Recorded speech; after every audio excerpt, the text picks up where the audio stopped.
Hello everybody and welcome back to my channel. Princess Eugenie found solace in her cousin, Prince Harry, amid her father's public scandal. The British royal, who turned 32 on Wednesday, flew to California from her home in Windsor, England, where she lives with her husband Jack Brooksbank and their one-year-old son, August.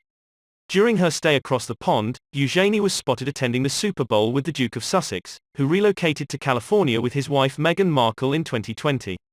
A month later, a U.S. judge dismissed a sex abuse lawsuit involving Prince Andrew, which occurred 3 weeks after lawyers for the American woman who filed it reached a deal. It called for the patriarch to make a substantial donation to his accuser's charity and declare he never meant to malign her character. Eugenie, who is active on social media, has kept silent about the patriarch's legal battle. However, True Royalty TV co-founder Nick Bullen said he did not doubt that the princess has relied on her cousin and other immediate family members for support. Eugenie and Harry have always been close, Bullen told Fox News Digital. And as a family, there has been a lot of scrutiny on them. I believe everybody, not just Harry, has banded together to support Eugenie and her sister Beatrice over the years. I think her message to the public is the classic line the royals follow: never complain, never explain. You just go on and do your job. I think that's one of the many mistakes the Duke of York made, he continued. Once you start opening up to the public as a royal, it becomes very difficult to put a lid back on. Anytime a royal has spoken out, it backfires. So when it comes to a public scandal, it's best to keep your head down. Bullen is an award-winning documentarian who has been making programs about the British royal family for 20 years and has worked closely with Prince Charles for about a decade. While he founded his production company Spun Gold in 2004, Bullen has been producing royal content even before that. He has met with Andrew and Sarah Ferguson's daughters on several occasions and commended how they've managed themselves in the public eye. During this whole time, all eyes have been on Andrew, he said. And it's unfair to cast the sisters in their father's shadow. These are incredibly well brought up and really lovely girls, who are working on their own charities and trying to raise families. Their mother has raised them well. There's a lot of love within that family and the two girls are very close to their grandmother the Queen. They've remained supportive of their father, but they've also maintained silent on the subject, he shared. Instead, they're focusing on their family. That's what I found interesting about Eugenie attending the Super Bowl with Harry.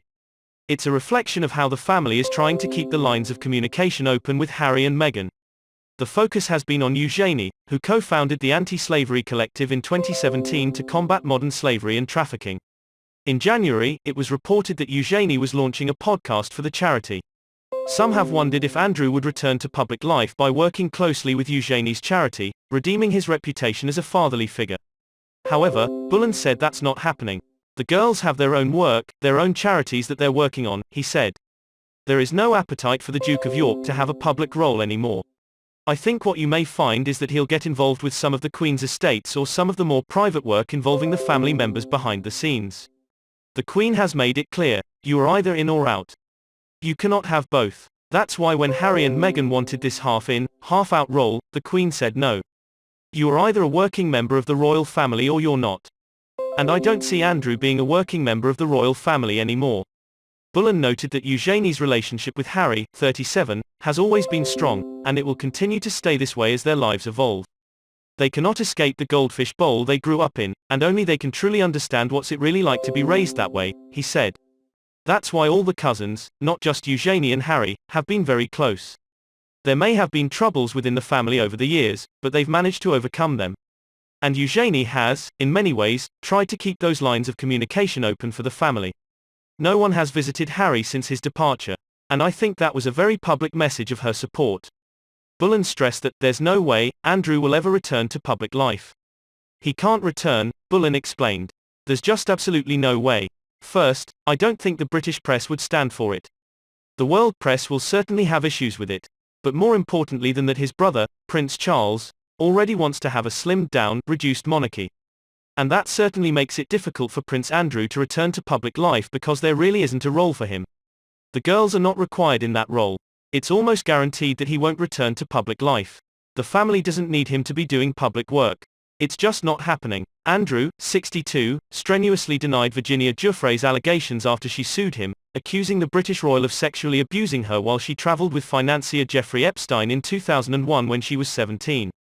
Giuffre, 38, reached the settlement with Andrew after the judge rejected the prince's bid to win early dismissal of the lawsuit earlier this year.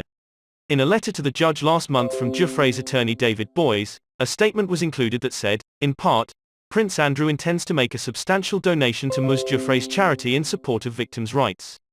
Prince Andrew has never intended to malign Ms. Giuffre's character, and he accepts that she has suffered both as an established victim of abuse and as a result of unfair public attacks.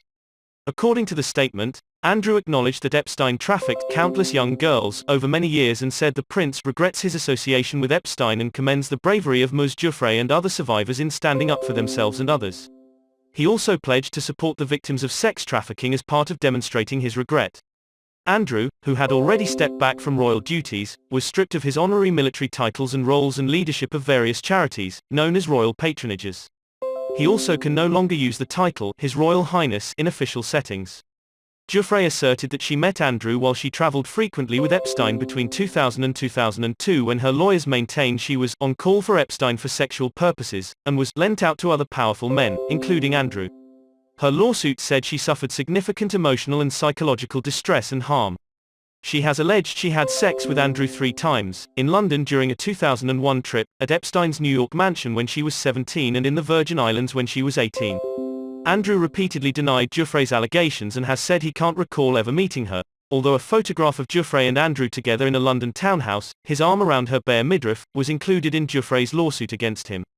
Inconsistencies in her statements over the years that would have been highlighted by Andrew's attorneys at trial may have motivated her, in part, to settle, though she has explained them as innocent mistakes that occurred when recalling traumatic events years later.